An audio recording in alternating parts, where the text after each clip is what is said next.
Hola, ¿cómo están? Bienvenidos a la revisión de la GEC 7 para la PAES de Física y acá se van a revisar los ejercicios de física común. Vamos a partir entonces con la 19, que nos habla sobre una figura que muestra el perfil temporal de una onda mecánica que viaja a través de un medio homogéneo con rapidez de propagación v. Si la onda ingresa a un medio en el cual su rapidez de propagación es 2v tercios, es correcto afirmar que en este nuevo medio la frecuencia de oscilación será.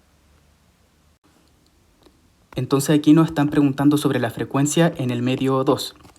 Ahora nosotros sabemos que cuando hay un cambio de medio la frecuencia se mantiene constante. Es decir, la frecuencia en el medio 1 es igual a la frecuencia del medio 2. Lo que cambia es la rapidez de propagación y la longitud de onda. Entonces aquí nosotros podríamos calcular la frecuencia del medio 1 para así responder la pregunta. Y ahora, ¿por qué enfocarnos en el primer medio? Porque aquí nos están dando un gráfico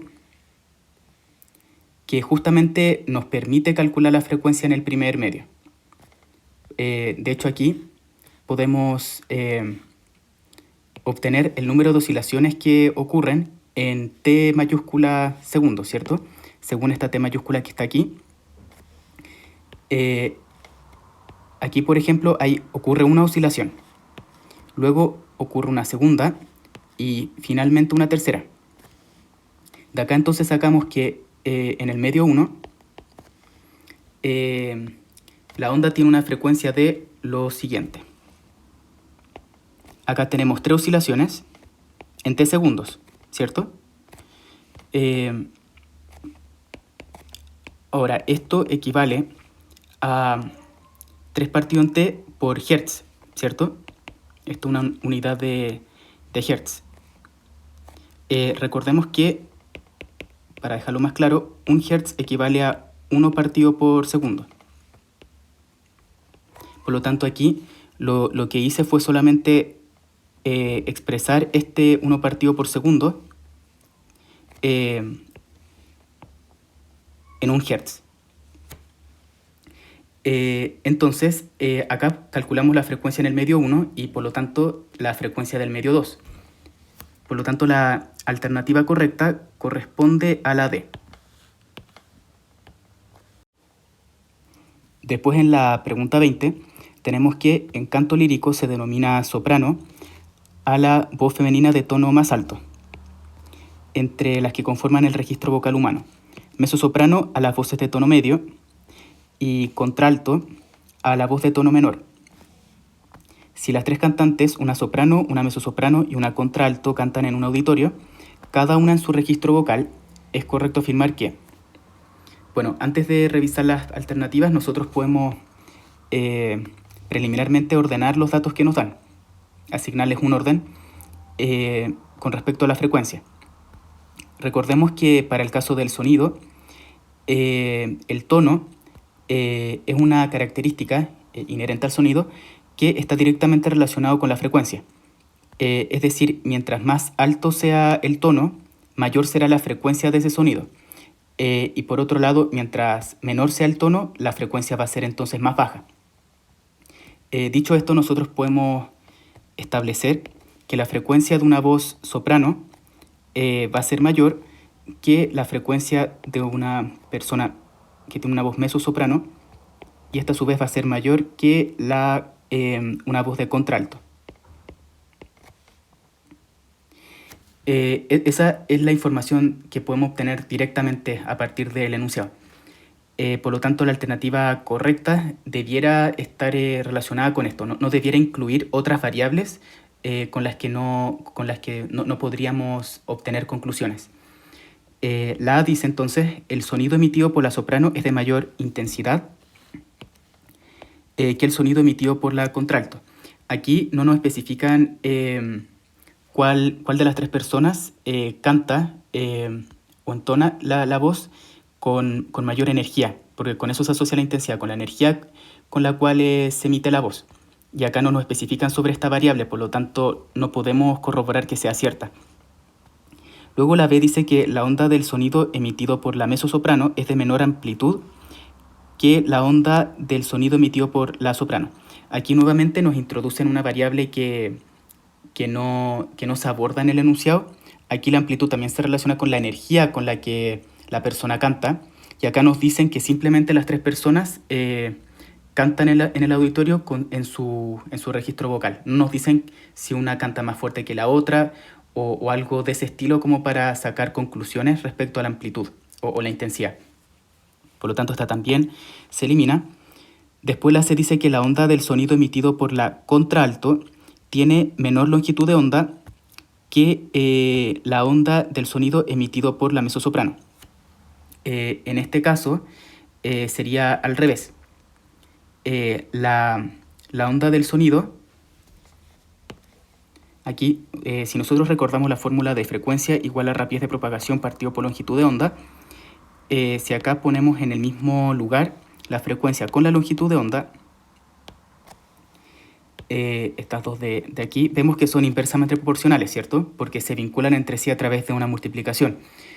Por lo tanto, si nosotros ya tenemos el orden con respecto a la frecuencia, nosotros podemos inferir el orden también respecto a la longitud de onda. Y como son inversamente proporcionales, tenemos que el orden se invierte, ¿cierto? Aquí la longitud de onda de la contralto sería mayor que la del mezzosoprano y esta a su vez es mayor que la soprano. Y eso contradice a la C, entonces está incorrecta. Después la D dice que el sonido emitido por la soprano viaja con mayor rapidez que el sonido emitido por la contralto. Aquí recordemos que la rapidez es una característica que se somete o depende del medio en el que se propaga la onda, ¿cierto? Aquí en este caso las tres voces se propagan en el aire, por lo tanto las tres, y al tratarse de ondas de sonido, se van a propagar a la misma rapidez siempre. Por lo tanto la D sería incorrecta. Luego la E dice que la onda del sonido emitido por la contralto tiene menor frecuencia que la onda del sonido emitido por la mezzosoprano. Esto es correcto ya que coincide justamente con la primera parte de nuestro análisis, con el orden de las frecuencias que establecimos al principio. Por lo tanto, la alternativa correcta es la E. Después en la pregunta 21 tenemos que una onda mecánica y periódica se propaga a través de un medio homogéneo recorriendo 30 metros en 5 segundos. Si para esta onda la longitud de onda mide 2 metros, es correcto afirmar que esta onda tarda 3 segundos en realizar una oscilación completa. Bueno, acá esta alternativa apunta al periodo, ¿cierto? Porque el periodo corresponde a justamente cuántos segundos se demora en completar una oscilación la onda, ¿cierto? Y aquí dice que se demora 3 segundos. Para corroborar esto, nosotros vamos a calcular la frecuencia, porque esta equivale justamente a 1 partido por el periodo. Entonces, con la frecuencia podemos derivar este resultado para ver si la es correcta. Ahora, la frecuencia correspondía a la rapidez de propagación partido por la longitud de onda, ¿cierto? Y aquí ya nos entregan los dos datos. La rapidez en lo destacado en amarillo y la longitud de onda en lo destacado en verde. Aquí la rapidez de propagación entonces corresponde a cuánto se demora la onda en recorrer un tramo determinado, ¿cierto? Y aquí en lo destacado en amarillo nos dicen que se demora 5 segundos en recorrer un tramo de 30 metros. Por lo tanto, aquí vamos a poner 30 metros partido en 5 segundos. Y esto al simplificarlo queda 6 metros por segundo. Esa es entonces la rapidez. Por lo tanto, la frecuencia nos queda de la siguiente forma. 6 partido por 2, que es la longitud de onda, y eso es igual a 3 Hz. Por lo tanto, el periodo, que era lo que nos preguntan al principio, es 1 partido por 3, ¿cierto? Es 1 partido por la frecuencia, por lo tanto es 1/3 segundos. Perfecto. ¿Qué nos dice esto? Nos dice que se demora 1/3 de segundo en completar una oscilación o una longitud de onda. Y esto contradice a la A, porque en la A dice que se demora 3 segundos, necesita 3 segundos para completar una longitud de onda o una oscilación, por lo tanto la A es incorrecta. Después la B dice que realiza 3 oscilaciones completas en un segundo, y esto corresponde a 3 Hz, ¿cierto? 3 oscilaciones en un segundo. Y eso coincide con este resultado que habíamos obtenido aquí sobre la frecuencia, ¿cierto? Aquí habíamos obtenido que eran 3 Hz, por lo tanto la B es correcta. Después la C dice que realiza 6 oscilaciones completas en 30 metros.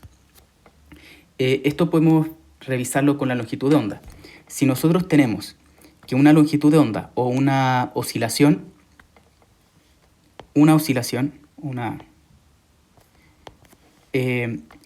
esto cubre o esto necesita de 2 metros, ¿cierto? Esto cubre una distancia de 2 metros. Por lo tanto, ¿cuántas oscilaciones caben en 30 metros? ¿Cuántas cabrían ahí? Y aquí con regla de 3 sacamos que simplemente 30 partido por 2. Y eso es igual a 15 oscilaciones. Es decir, caben 15 oscilaciones o 15 longitudes de onda en un tramo de 30 metros. Porque una longitud de onda ocupa 2 metros, ¿verdad? Entonces solo caben 15 longitudes de onda en estos 30 metros. Y 15 es harto más que estas 6 oscilaciones que menciona la C, ¿verdad? Por lo tanto, la C es incorrecta. Finalmente, la D dice que tarda 5 segundos en realizar una oscilación completa. Esto también apela al periodo, ¿cierto? ¿Cuánto demora en realizar una oscilación? Nosotros ya habíamos obtenido que el periodo era 1/3 de segundo. Solo necesita 1/3 de segundo para completar una oscilación. Por lo tanto, la D... esto aquí apuntaba al periodo y es incorrecto. Por lo tanto, la alternativa válida es la B. En la pregunta siguiente, la 22, tenemos que en una clase de física un profesor le señala a sus estudiantes que la rapidez de propagación de un sonido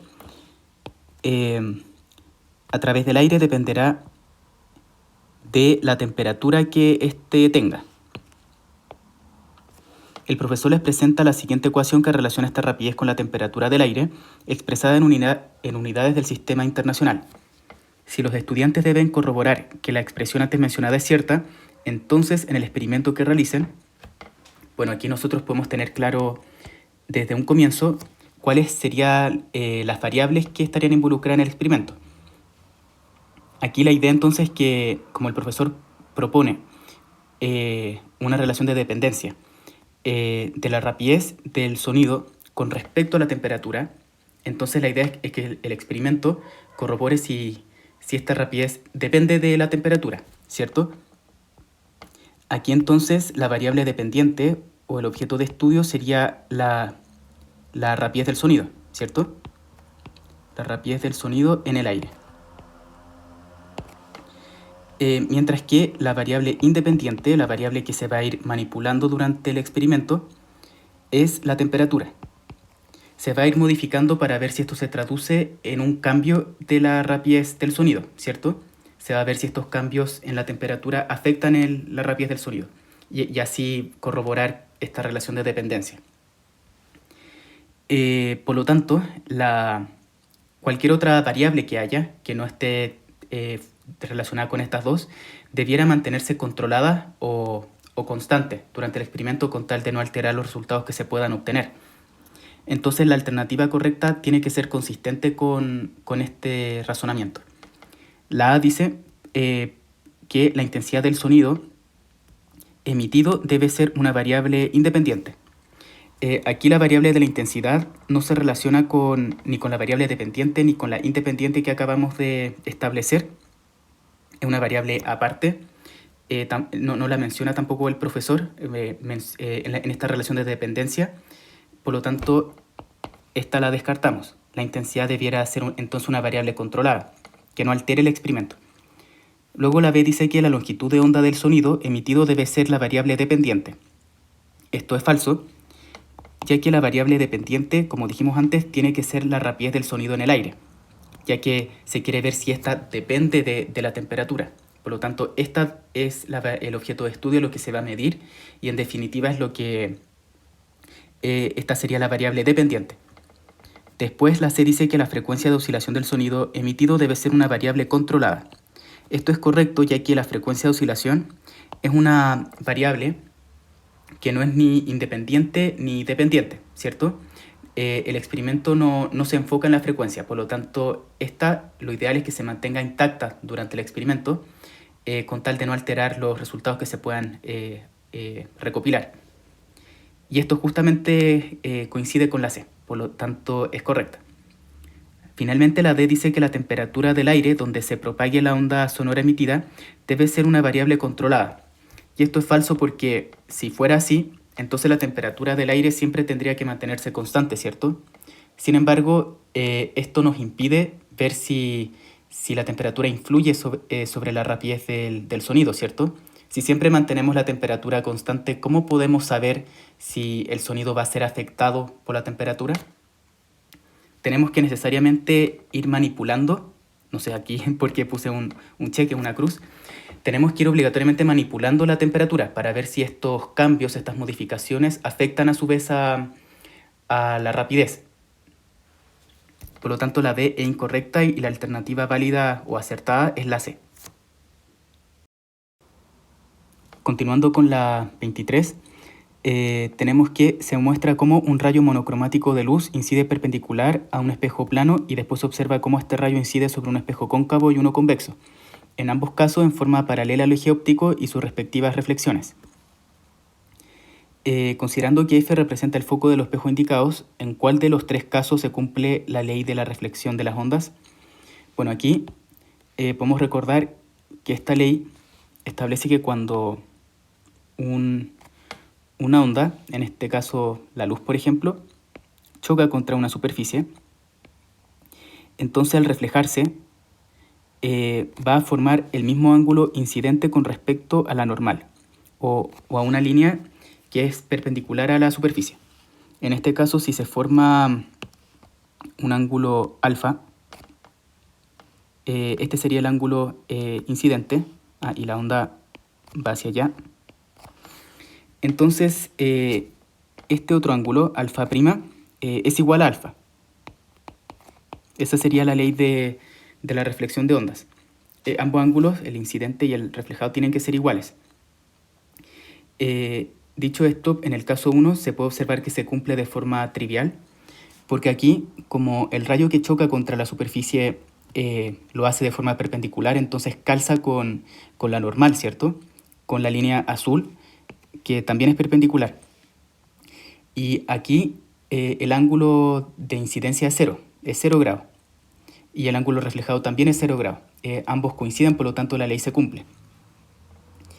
Luego en el caso 2 y en el caso 3, aquí puede ser un poco más confuso si dibujamos la normal para ver a simple vista si es que el ángulo incidente y reflejado calzan entre sí, este de aquí con este de acá.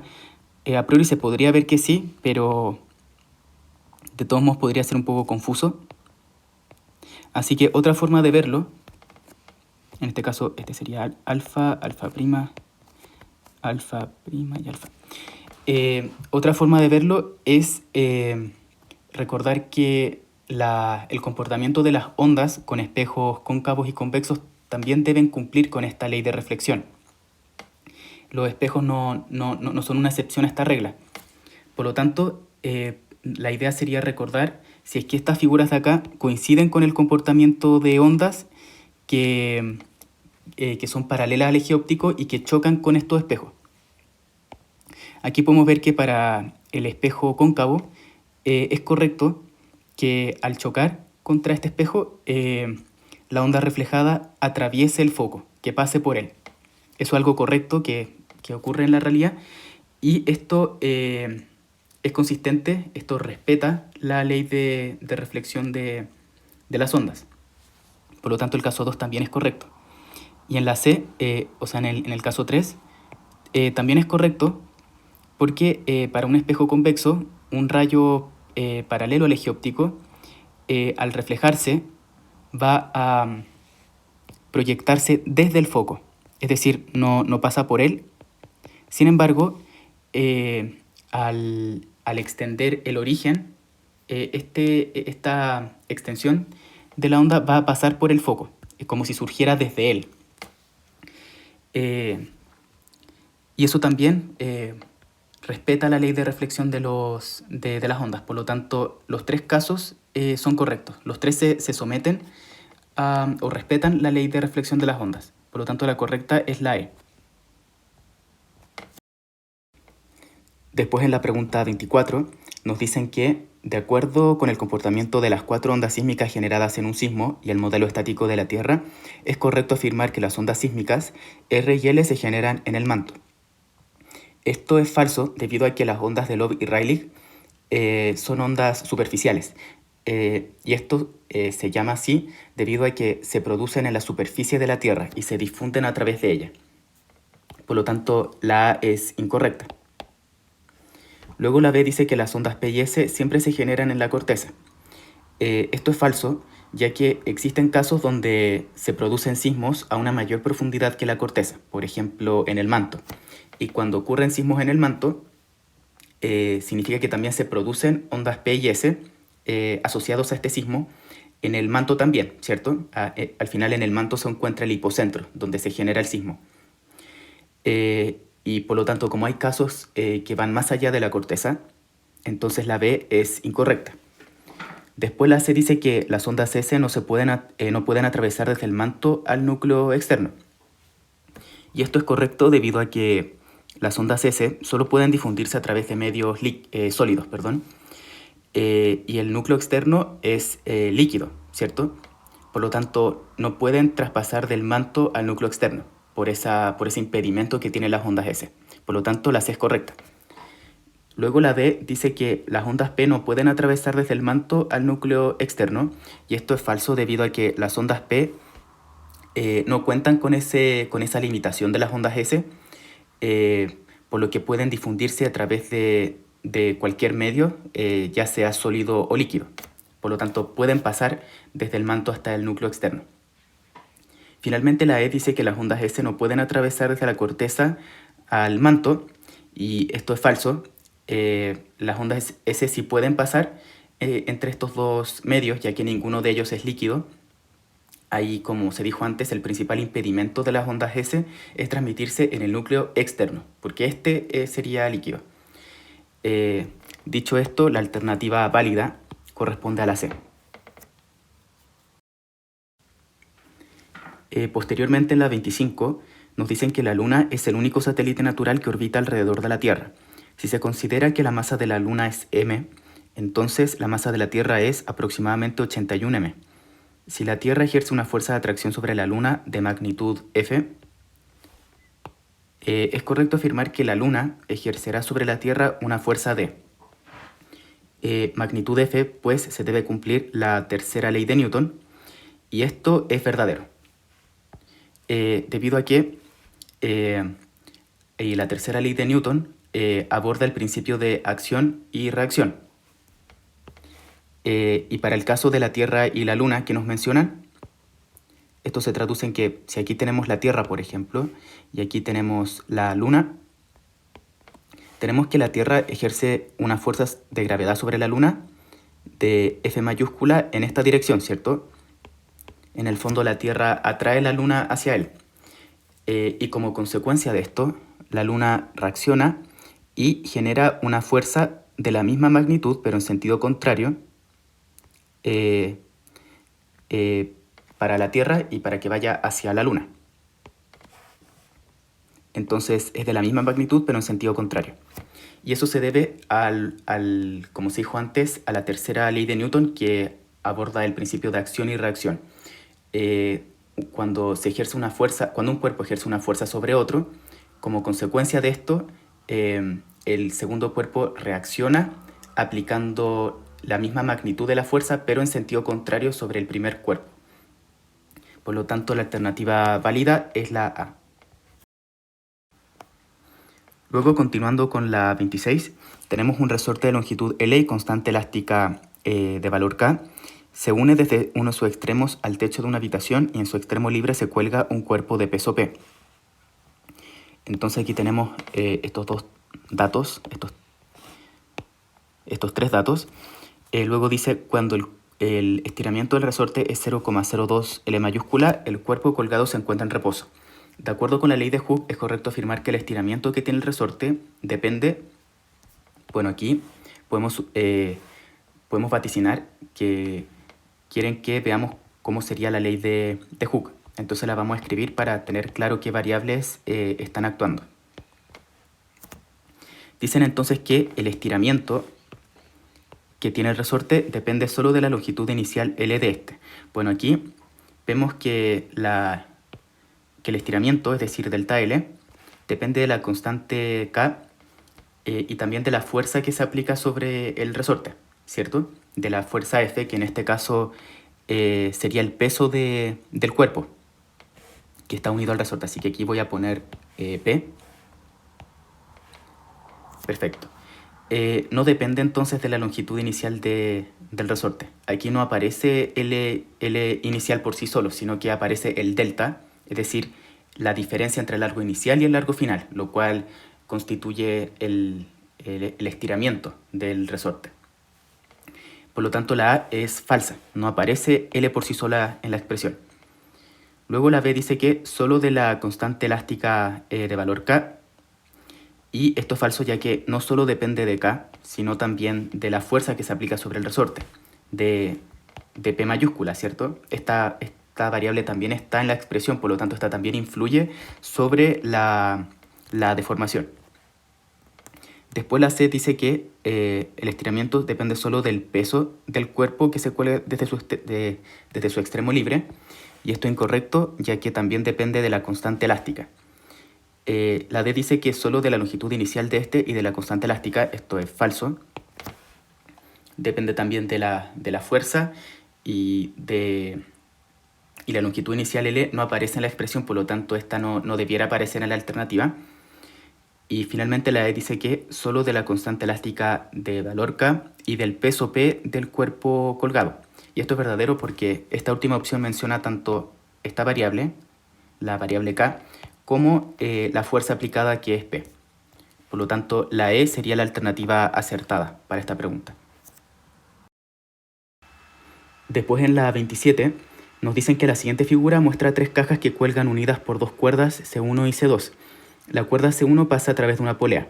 La magnitud de la aceleración de gravedad en este ejercicio es de 10 metros por segundo cuadrado.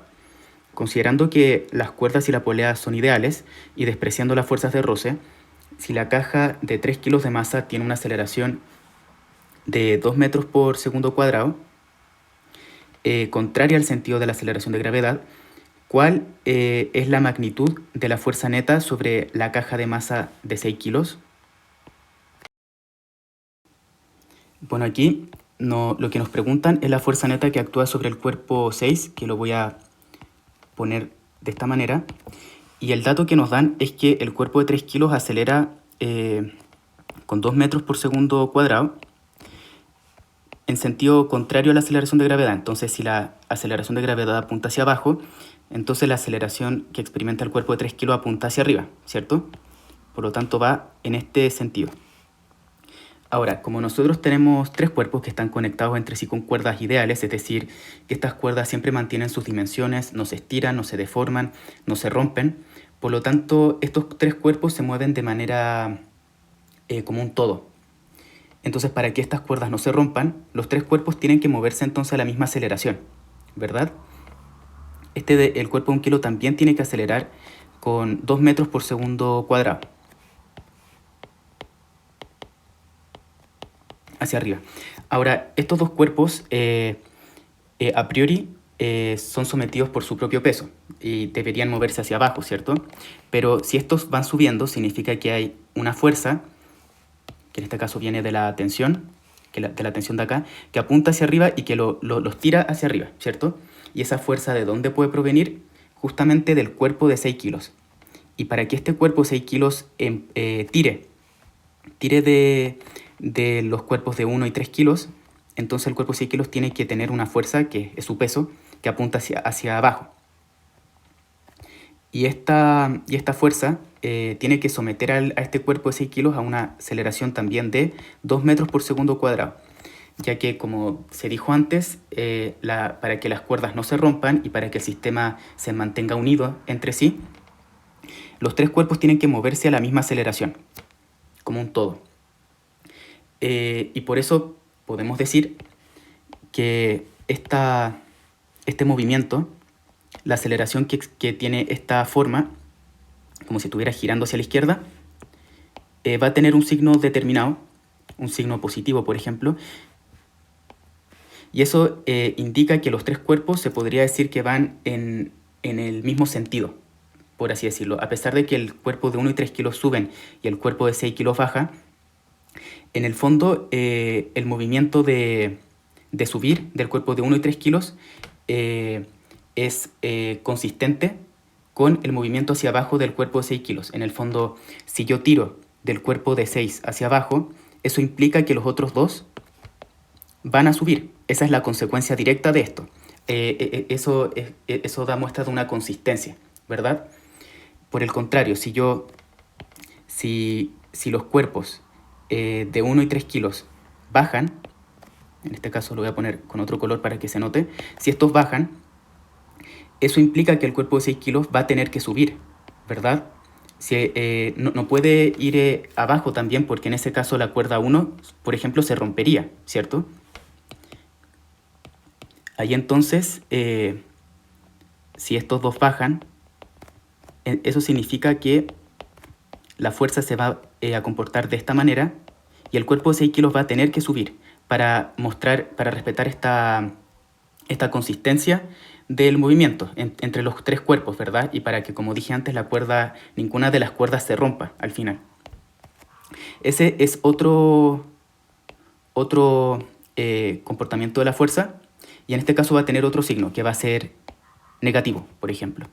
En el fondo, ambos signos, el positivo y el negativo, se pueden intercambiar entre sí. Yo elegí que este movimiento fuera positivo, pero podría ser negativo también. Lo importante es que ambos movimientos tengan signos opuestos para mostrar justamente que ambos movimientos como que se oponen entre sí, por así decirlo. Y que acá, al estar el sistema interconectado,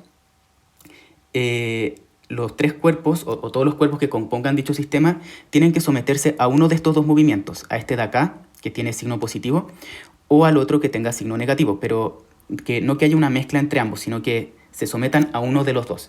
Y acá podemos ver que los tres cuerpos se someten a este movimiento, al que tiene esta dirección, este sentido de signo positivo que acabamos de asignar. Dicho esto, al estar estos tres cuerpos sometidos a este mismo comportamiento, por así decirlo, podemos decir que sus tres aceleraciones son iguales. Ambas tienen, entre comillas, signos positivos. Por esta continuidad de fuerzas que habíamos dicho. Por lo tanto, las podemos igualar. La aceleración del cuerpo de 6 kilos equivale a la aceleración del cuerpo de 3 kilos, y esto es igual a la aceleración del cuerpo de 1 kilo. Y el primer dato que nos habían dicho era que la aceleración del cuerpo de 3 kilos equivale a 2 metros por segundo cuadrado, por lo tanto aquí lo podemos reemplazar.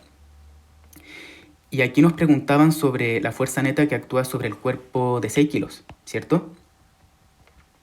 Entonces aquí, por la ley de Newton, nosotros tenemos que la fuerza neta partido por la masa equivale a la aceleración que experimenta el cuerpo. Por lo tanto, podemos aplicar esta expresión para la aceleración del cuerpo de 6 kilos.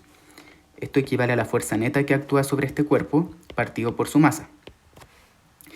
Y aquí simplemente despejamos la fuerza neta que actúa sobre el cuerpo, y esto equivale a su masa, que es 6 kilos, por la aceleración, que es 2 metros por segundo cuadrado, y esto equivale a 12 newton. Por lo tanto, la alternativa válida corresponde a la A. Después, en la 28, nos dicen que se muestra una persona sobre una patineta. Si ella desea desplazarse hacia la derecha, el pie que está en contacto con el suelo debe ejercer una fuerza en sentido contrario al desplazamiento de la persona.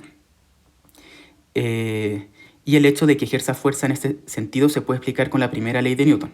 Bueno, aquí se puede intuir que la pregunta apela a ver si conocemos la tercera ley de Newton en realidad, que consiste en el principio de acción y reacción. Tercera ley de Newton. Y esto establece que si se ejerce una fuerza de acción, un cuerpo, por ejemplo, entonces el cuerpo receptor de esta fuerza de acción va a ejercer una fuerza de la misma magnitud, pero en sentido contrario, sobre el cuerpo inicial. Esta sería la de acción y la otra la de reacción. Entonces, para el caso de la persona, esta empuja el suelo con el pie hacia la izquierda, ¿cierto? Y como consecuencia de esto, el suelo va a ejercer una fuerza de la misma magnitud, pero en sentido contrario, hacia la derecha, sobre el pie. Lo puse arriba porque abajo no se nota muy bien, pero en el fondo es sobre el pie, porque el pie es el que tiene contacto con el suelo, ¿cierto?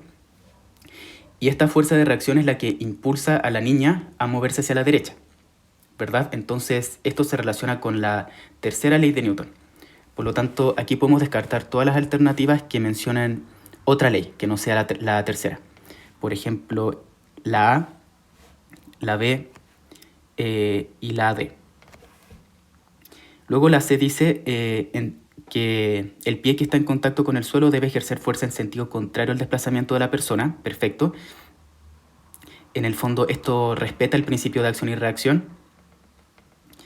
De que para que la niña pueda impulsarse, tiene que empujar al suelo hacia la izquierda, para que así el suelo reaccione empujándola hacia la derecha, ¿cierto?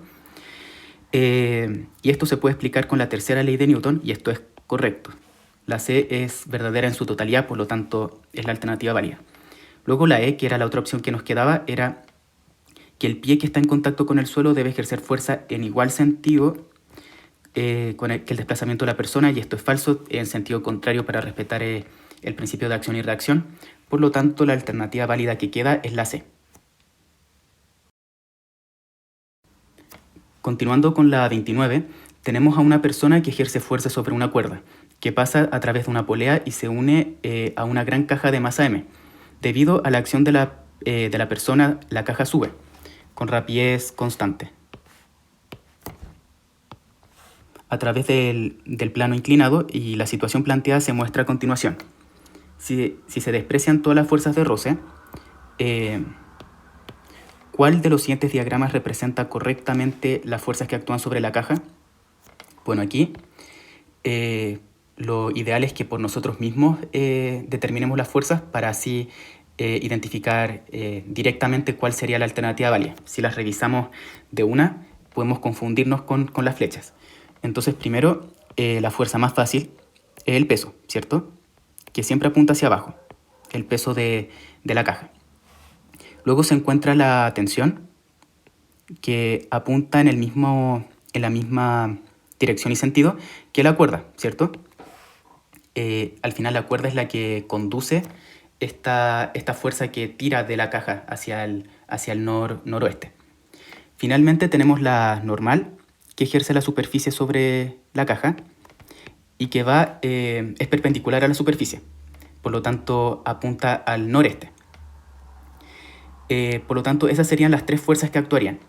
Si existiera roce entre la caja y la superficie, podría existir esta cuarta fuerza, que iría en sentido contrario al movimiento del cuerpo. Nos dicen que el cuerpo va hacia el noroeste, ¿cierto? Va subiendo, va hacia acá. Entonces, si existiera roce, entonces este roce se opondría al movimiento y apuntaría al sureste, perdón, y sería la verde. Sin embargo, según lo que está destacado en verde, dicen que se desprecia las fuerzas de roce, por lo tanto, esta fuerza verde se descarta. Así que solo quedan estas tres fuerzas. Dicho esto, la A, por ejemplo, tiene correcta la tensión y el peso, pero no la normal. Se podría suponer que la fuerza que apunta hacia arriba es la normal, pero esta es incorrecta porque tiene que ser perpendicular a la superficie. Y en este caso no lo es, así que está mala. En la B, la tensión y el peso están correctos, no así la normal. Nuevamente, suponiendo que esa fuerza se refiere a la normal, podría ni siquiera referirse a eso, pero asumiendo. Y además se presenta esta fuerza que podría ser la de roce, que describimos antes, pero que no existe porque se desprecian las fuerzas de roce. Por lo tanto, la B también es incorrecta. Luego la C nos muestra la tensión correctamente, la normal y el peso, perfecto, pero la fuerza de roce, como dijimos antes, se desprecia, por lo tanto, esta fuerza de aquí no debería estar. Después en la D están las tres fuerzas de forma correcta, por lo tanto la D sería la alternativa válida. Y finalmente la E muestra la tensión de forma correcta, la normal de forma incorrecta, que tiene que ser perpendicular, el peso está de forma correcta y aquí se presenta una fuerza extraña que va hacia la derecha, no sabemos, podría referirse al supuesto roce que podría haber, pero como dijimos antes el roce se desprecia. Pero de todos modos, sin importar si se refiere al roce o no, esta fuerza no existe. Por lo tanto, esa es incorrecta. Por lo tanto, la alternativa válida es la D. Luego en la pregunta 30 tenemos un gráfico que muestra la relación existente entre una escala termométrica X creada durante una clase de física y la escala Celsius, considerando una presión atmosférica de 1 atm. De acuerdo con los datos dados en el ejercicio y su conocimiento previo, es correcto afirmar que en la escala X, a 1 atm de presión, el punto de fusión del agua es de menos 273,15 grados X. Ya, entonces aquí vamos a usar como referencia la escala en grados Celsius, porque es la escala que nosotros conocemos. En concreto, nosotros ya sabemos que a 1 atm de presión, el punto de fusión del agua ocurre a una temperatura de 0 grados Celsius, ¿cierto? De ahí viene esa especificación de la presión. Necesitamos ese contexto, el valor de 1 atm de presión, para saber que el punto de fusión va a ser 0 grados Celsius. Entonces la idea es ubicar este punto en la función que nos dan en esta recta y ver si este punto coincide con lo que nos menciona la A. Aquí entonces ubicamos entonces los 0 grados Celsius, que está aquí, en el origen de coordenadas, y el punto asociado va a ser el punto verde, ¿cierto? Este punto verde tiene los siguientes componentes. El primero va a ser 0 grados Celsius y el segundo va a ser 300 grados X, según lo que nos dicen, según lo que muestra la función, ¿cierto? Al final la altura corresponde al valor en grados X y la altura es de 300. Y podemos ver que entonces el punto de fusión del agua a 1 atm ocurre a 300 grados X. Y eso contradice a la A, por lo tanto la podemos descartar.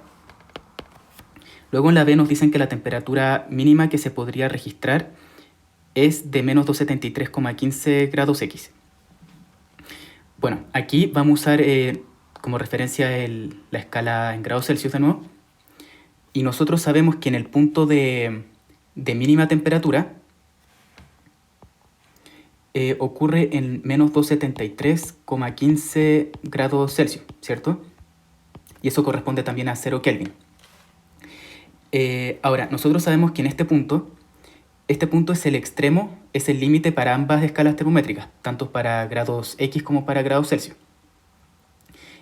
No puede haber una temperatura más baja que este punto, ¿verdad? Y este punto en la función, ¿a cuál equivaldría? Al punto amarillo.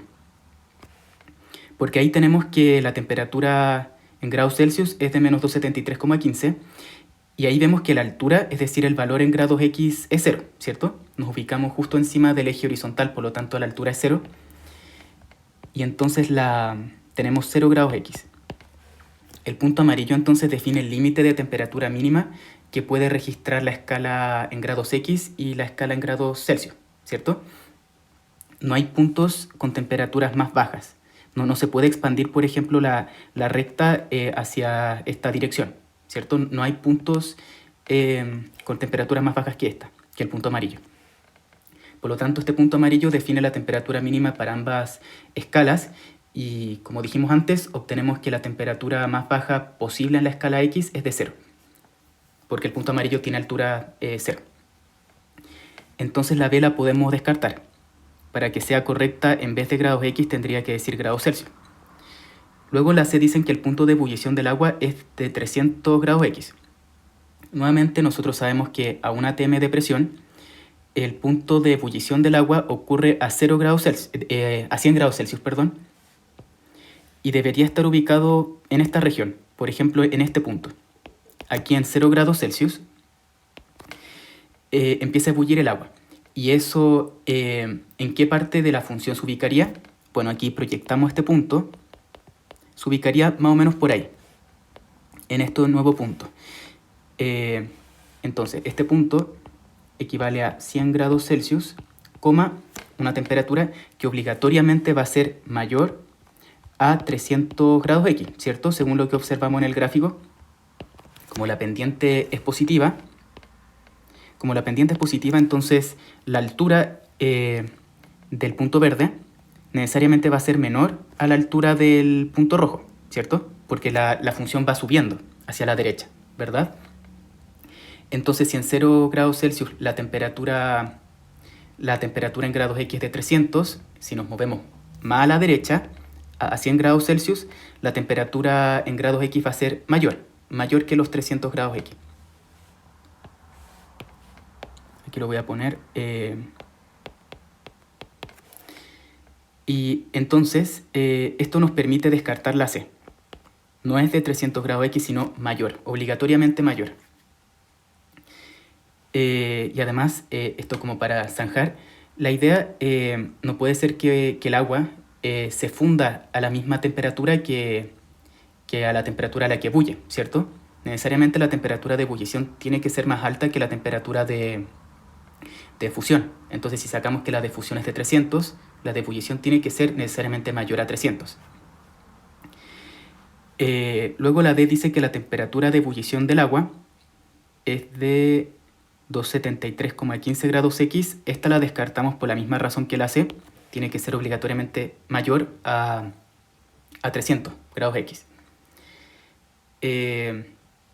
Finalmente la E dice que la temperatura mínima que se podría registrar en esta escala es de 0 grados X. Y esto es correcto ya que calza con el punto que obtuvimos antes, ¿cierto? El punto de temperatura mínima, que es menos 273,15 grados Celsius, 0 grados X. Por lo tanto, la E es la alternativa válida para la pregunta 30.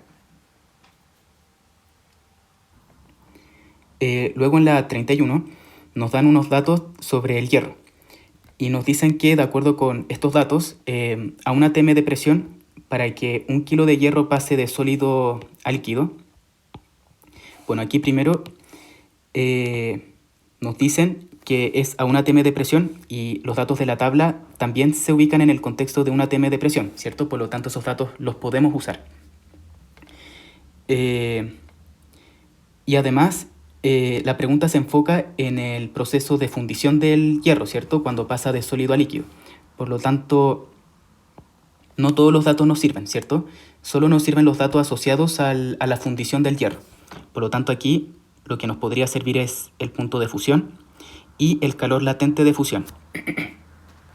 Entonces, aquí nos dicen que para que se funda 1 kilo de hierro, este debe encontrarse a 1800 Kelvin. Esto es correcto porque coincide con el primer dato destacado en verde. Corresponde al punto de fusión. Y además requiere absorber 293.000 joules de calor. Eso también es correcto, según la tabla, porque según el calor latente de fusión, 1 kilo necesita 293.000 joules, ¿cierto? Esa es la correspondencia entre ambos, entre la masa y la energía necesaria para fundirlo. Y acá de forma un poco más clara, 293.000 joules por 1 kilo. A eso se refiere el calor latente de fusión. A 1 kilo le corresponden 293.000 joules para fundirse, ¿cierto? Y acá, como nos están hablando de 1 kilo, según esta parte de acá, entonces podemos usar directamente los 293.000 joules, ¿cierto? Si nos hubieran dicho 2 kilos, por ejemplo, ahí habría que multiplicar por 2 los 293 joules, ¿cierto? Habría que multiplicarlo por 2 para conocer el calor asociado a la fundición de 2 kilos. Pero acá, como nos hablan solo de 1, entonces podemos usar directamente los 293.000 joules. Entonces la alternativa A sería la correcta. Y esto nos permite entonces descartar el resto de las alternativas, ¿cierto? La B, por ejemplo, que nos dan una temperatura a la que debe fundirse que no calza con el punto de fusión que nos dan de 1800 Kelvin, por lo tanto la quitamos.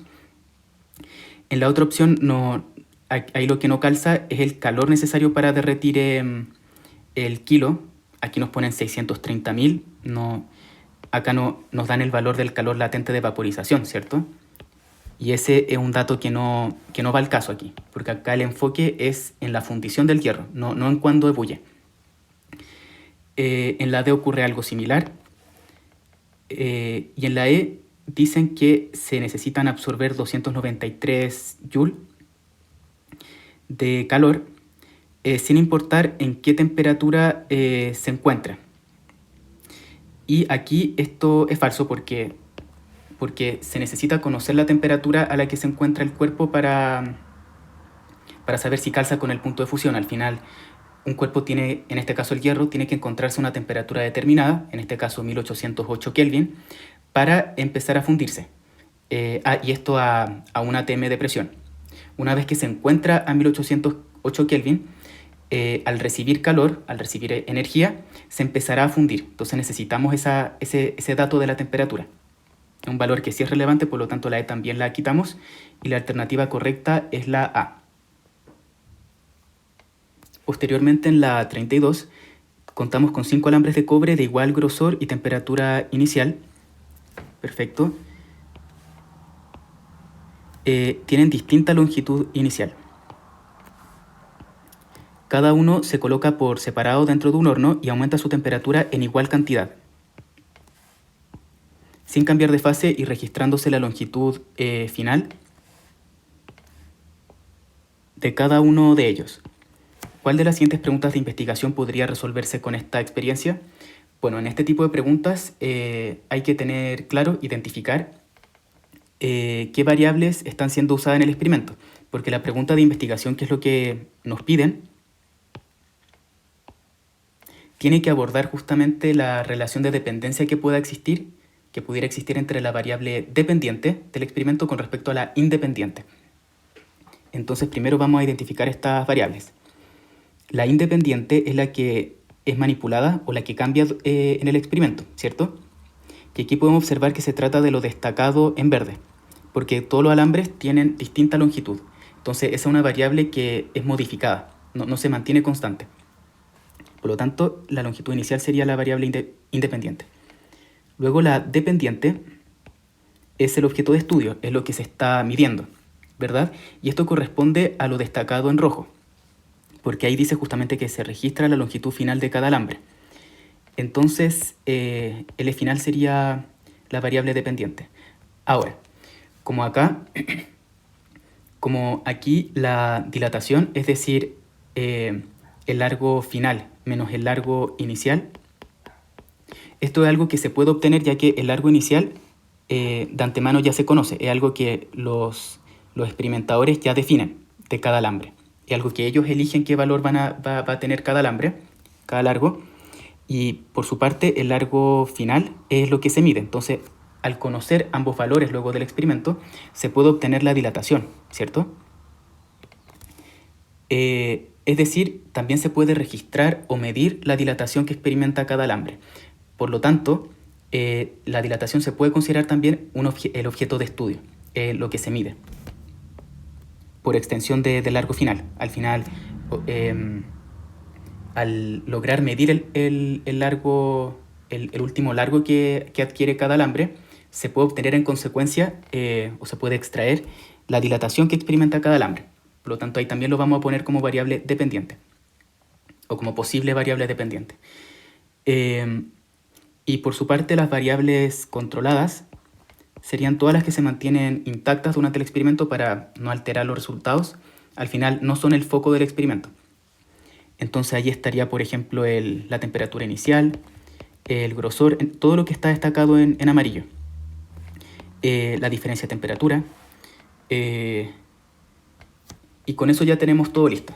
Tenemos todo identificado. Entonces la pregunta de investigación tendría que abordar la relación que exista entre la dilatación o el largo final con respecto al largo inicial, ¿cierto? A L sub I. Entonces ahora vamos a revisar las opciones. La A dice que la dilatación de un alambre es independiente del material del cual está hecho. Bueno, aquí se me fue a destacar en amarillo que el material también es una variable controlada, porque dice 5 alambres de cobre. Entonces, al ser una variable controlada, no puede encontrarse en la pregunta de investigación, porque al final una variable controlada no es el foco de la investigación. Aquí entonces voy a poner el material. Entonces la A la descartamos. Las variables que aparezcan en cada opción, o sea, en la opción correcta, tienen que ser la variable independiente y dependiente. La B dice, la dilatación de un alambre depende de la longitud inicial que tenga. Esto es correcto ya que introducen la dilatación como variable dependiente. Ahí la pregunta aborda si la dilatación depende justamente del largo inicial. Y el largo inicial sería entonces la variable independiente en la pregunta, ¿verdad? Y esto coincide con nuestro razonamiento. Esta pregunta contiene la variable independiente y dependiente. Luego en la C dicen que la dilatación de un alambre depende del cambio de temperatura que tenga. Aquí el cambio de temperatura es una variable controlada porque dicen que los 5 alambres aumentan su temperatura en igual cantidad, ¿cierto? Entonces el experimento no aborda el cambio de temperatura. Por lo tanto, la pregunta de investigación, esta pregunta en la C, no podría ser respondida con el experimento porque no se está experimentando con cambios de temperatura. Finalmente en la D dicen, la dilatación de un alambre es independiente del grosor que tenga. Aquí dicen que los 5 alambres tienen el mismo grosor, por lo tanto esta pregunta no podría ser resuelta con el experimento. No se está trabajando con el grosor, por lo tanto la D se descarta. Entonces la alternativa válida corresponde a la B.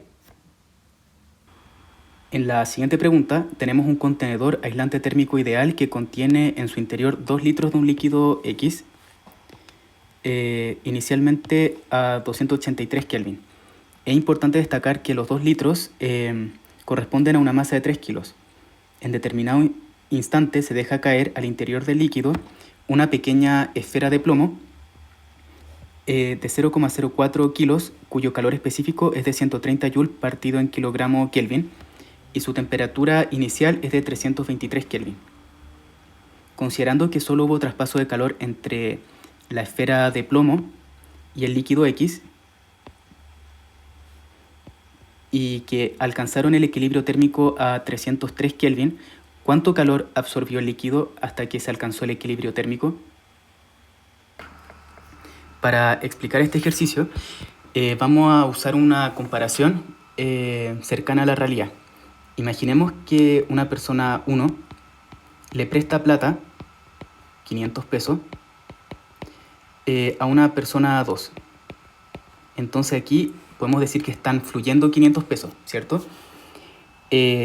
Por lo tanto, si nosotros conocemos la cantidad de plata que fluye, que le entrega la persona 1 a la persona 2, podemos responder la pregunta de cuánta plata presta la persona 1, y también se puede responder cuánta plata recibe la persona 2, ¿cierto? Al final, ambas preguntas apuntan a lo mismo, apuntan a la cantidad de plata que fluyó durante el intercambio, ¿cierto? Apuntan a los 500 pesos. Y este razonamiento se manifiesta también en la pregunta 33, porque al preguntarnos sobre cuánto calor absorbió el líquido el líquido hasta que alcanzó este equilibrio térmico, esto es equivalente a decir cuánto calor cedió la esfera de plomo al líquido X. Ambas preguntas son válidas. Por lo tanto, y esto se relaciona con que al final el calor que entregó la esfera de plomo, esta cantidad equivale a la cantidad de calor que absorbe el líquido X. No hay pérdida de calor durante el proceso. A eso se refiere esta igualdad y a lo que está destacado en rojo, de que solo hubo traspaso de calor entre ambos cuerpos, no hubo fuga de calor. Y esto nos permite establecer esta igualdad. Todo lo que ceda el plomo va a ser absorbido por X. Y esto permite también hacer esta igualdad entre las dos preguntas que dijimos antes. Al final ambas preguntas apuntan a lo mismo, de que cuánto calor absorbió X equivale a decir cuánto calor cedió la esfera de plomo. Y todo este razonamiento, ¿de qué nos sirve? Esto nos permite saber que la pregunta puede ser respondida de dos maneras: desde la perspectiva del plomo o desde la perspectiva del líquido X. ¿Cuál perspectiva usar? Ahí tenemos que fijarnos en cuál de las dos miradas tiene todos los datos que necesitamos para obtener el calor, que es al final lo que nos preguntan, cuánto calor fluyó. Entonces primero vamos a anotar los datos que nos entregan. Para X tenemos que el volumen de X es de 2 litros. La temperatura, voy a poner la masa primero, la masa de X es de 3 kilos y la temperatura inicial de X es de 283 Kelvin. Además, la temperatura final, que es la temperatura de equilibrio térmico, es 303 Kelvin, según lo último que está destacado en rojo. Por su parte, el plomo tiene una masa de 0,04 kilogramos. Tiene una temperatura inicial de 323 Kelvin, una temperatura final de 303. Al final es la misma temperatura que la temperatura final del líquido X. Ambos cuerpos entran en equilibrio térmico, por lo tanto comparten la misma temperatura. Y finalmente el calor específico del plomo corresponde a 130 Joule partido por kilogramo Kelvin. Perfecto, entonces tenemos estos dos contextos, el de X o el de P. Entonces, acá nos piden el calor que fluyó, ¿cierto? El calor que absorbió X o también el calor que cedió la esfera de plomo. Acá tenemos que ver cuál de los dos, como dijimos antes, contextos nos bastan para obtener el calor. Recordemos que el calor corresponde al calor específico por la diferencia de temperatura por la masa del cuerpo en el que nos estemos enfocando, ¿cierto? Con respecto al líquido X, contamos con la diferencia de temperatura, porque tenemos la temperatura final y la inicial. Contamos también con la masa, pero nos falta el calor específico, ¿cierto? No contamos con el calor específico de X. Lo voy a poner aquí. Está una incógnita, por lo tanto no podemos saber con esos datos cuánto calor recibió X. Por lo tanto, esa perspectiva no nos sirve. Vamos a ubicarnos entonces en el contexto del plomo.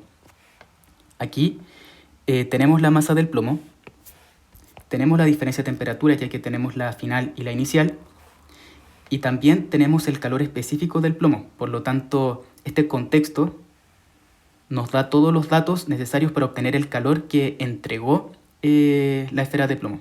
Por lo tanto, vamos a usar ese contexto, esos datos. Entonces ahora vamos a reemplazar simplemente. El calor equivale entonces a el calor específico, que es 130 Joule partido en kilogramo Kelvin, por la diferencia de temperatura, que es 303 menos 323 Kelvin, por la masa, que es 0,04 kilogramos. Acá puse las unidades porque Siempre es importante cerciorarse que haya consistencia entre las unidades, que siempre se esté trabajando con kilogramos, por ejemplo, que no haya una mezcla entre kilos, kilogramos y gramos, para que así se puedan obtener resultados correctos, ¿cierto? Que no haya una mezcla entre unidades. Y esto se cumple acá, porque el calor, ¿verdad? Que está en unidades de Joule. Entonces aquí los kilogramos se simplifican, los Kelvin también, y al final queda solo sobrevive las unidades de Joule, ¿cierto? Solo queda este Joule en mayúscula. Entonces, al desarrollar esta expresión, nos queda 104 Joule. Por lo tanto, la alternativa correcta es la A.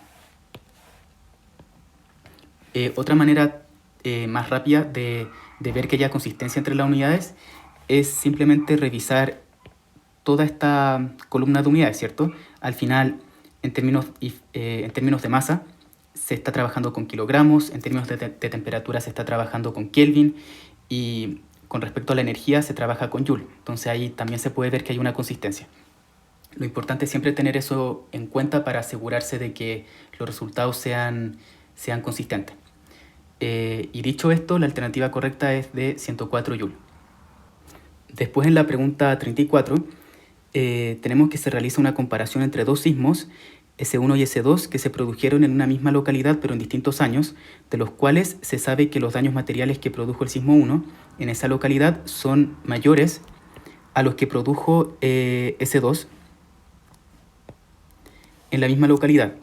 Considerando solo esta información, es correcto afirmar que, bueno, aquí el foco de la pregunta son los daños materiales, ¿cierto?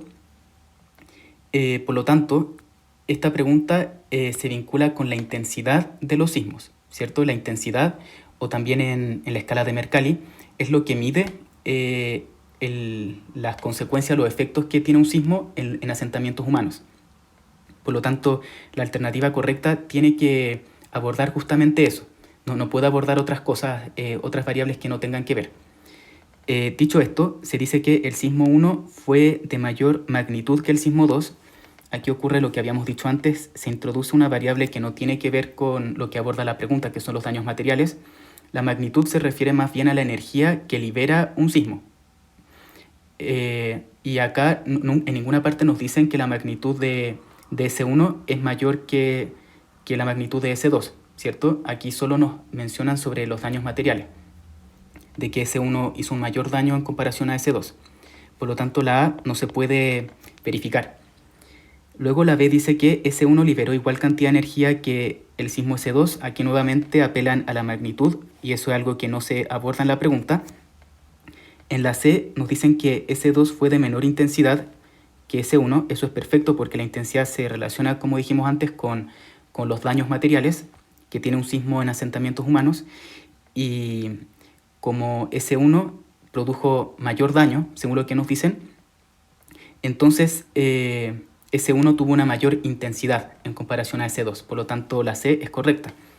Finalmente la D dice que S2 se produjo a mayor profundidad que el sismo 1 y nuevamente introducen una variable de profundidad que no es introducida en el enunciado, no es algo que nosotros podamos comprobar, por lo tanto, o sea, con los datos que nos entregan. Por tanto, la alternativa correcta es la C. Después, en la 35 tenemos 4 esferas conductoras eléctricas pequeñas, P, Q, R y S, que están eléctricamente neutras. En una primera interacción se frota P con Q hasta que cada una queda cargada eléctricamente. Y luego se dejan separadas a una distancia D. Entonces aquí tenemos dos opciones. La primera es que P quede con carga positiva, Q con carga negativa, o al revés, que P quede negativa y Q positiva. Después podemos ver cuál de los dos escenarios es el correcto. Luego dicen que en una segunda interacción se realiza el mismo proceso antes mencionado, solo que esta vez se frota R con S hasta que queda una carga eléctrica, cada una queda cargada eléctricamente y se alejan separadas a una distancia D. Entonces aquí nuevamente hay dos escenarios posibles, que R quede cargado positivamente, S negativo, o viceversa. Luego de la segunda interacción, al acercar las esferas P y S, la fuerza de interacción entre ellas es de repulsión. Por lo tanto, considerando que solo hubo interacción eléctrica entre los cuerpos mencionados, es correcto afirmar, bueno, antes de revisar las alternativas vamos a, de una, descartar cuáles son los escenarios incorrectos. Nosotros sabemos que si P y S se repelen, según lo destacado en amarillo, entonces P y S tienen que tener el mismo signo, ¿cierto?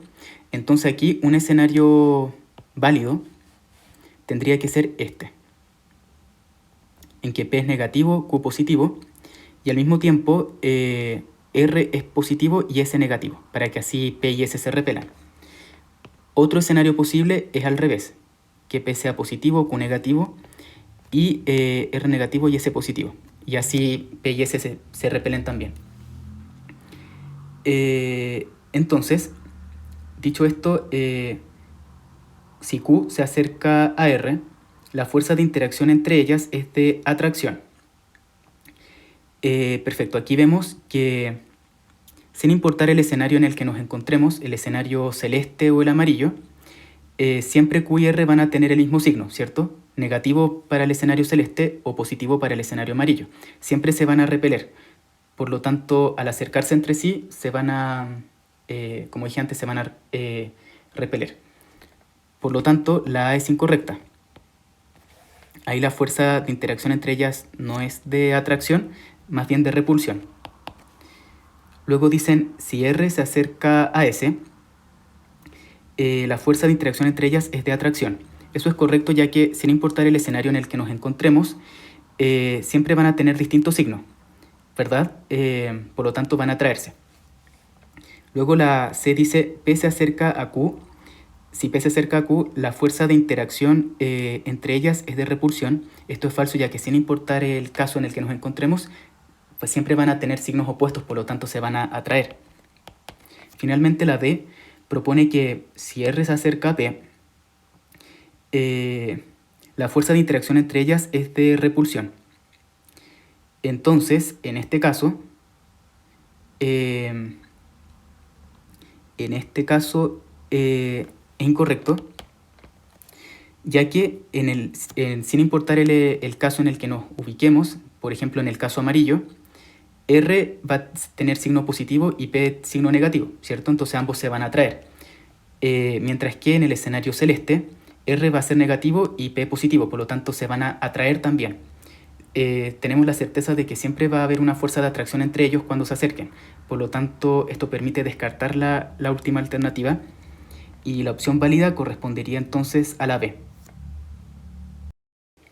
Por último, en la 36, tenemos dos resistencias óhmicas idénticas que se conectan entre sí en serie, en un circuito eléctrico cuya diferencia potencial es 12 volt, tal como lo muestra la figura 1. La intensidad de corriente total en el circuito es de 3 amperes. En el circuito anterior se cambia la distribución de las resistencias y ahora quedan conectadas en paralelo, tal como lo muestra la figura 2. De acuerdo con la información dada, ¿cuál es la intensidad de corriente total en el circuito en paralelo? Bueno, aquí lo primero es encontrar una expresión que incluya la incógnita que queremos encontrar, que en este caso es la intensidad de corriente, y también que contenga los datos que nos entrega el enunciado. Y esta expresión corresponde a la ley de Ohm.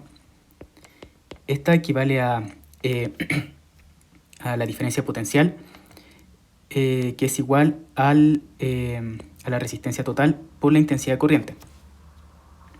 Ahora, como acá tenemos dos escenarios, dos casos en los que podemos aplicar esta fórmula, entonces podemos establecer un sistema de ecuaciones. Es decir, para el caso 1, tenemos que hay una diferencia potencial de B mayúscula, y esto es igual a la resistencia total 1 por la intensidad total 1.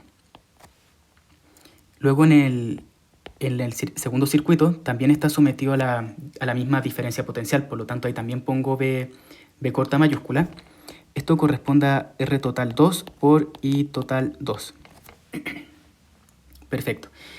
Entonces, con este sistema de ecuaciones, nosotros debiéramos ser capaces de despejar I2, que es lo que nos preguntan. Nosotros entonces podemos ver que ambas ecuaciones comparten la diferencia potencial, ¿cierto? El mismo valor, que es de 12 volt. Por lo tanto, nosotros podemos igualar ambas expresiones. Podemos poner RT1 por I1 es igual a B, y eso es igual a RT2 por I2, ¿cierto? El vínculo entre ellos es B corta mayúscula. Y con esto nosotros podemos despejar I2, que equivale a RT1 partido en RT2 por I1. I1 ya lo conocemos, equivale a 3 amperes, y falta obtener RT1 y RT2. RT1 es trivial porque la resistencia total de un circuito en serie equivale a la suma de las resistencias que componen dicho circuito. Por lo tanto, esto equivale a 2R. Por su parte, en el circuito en paralelo, la resistencia total equivale a la suma de todas las resistencias que lo componen, elevado a menos 1, y a su vez el resultado se eleva una vez más a menos 1, que sería la expresión de ahí.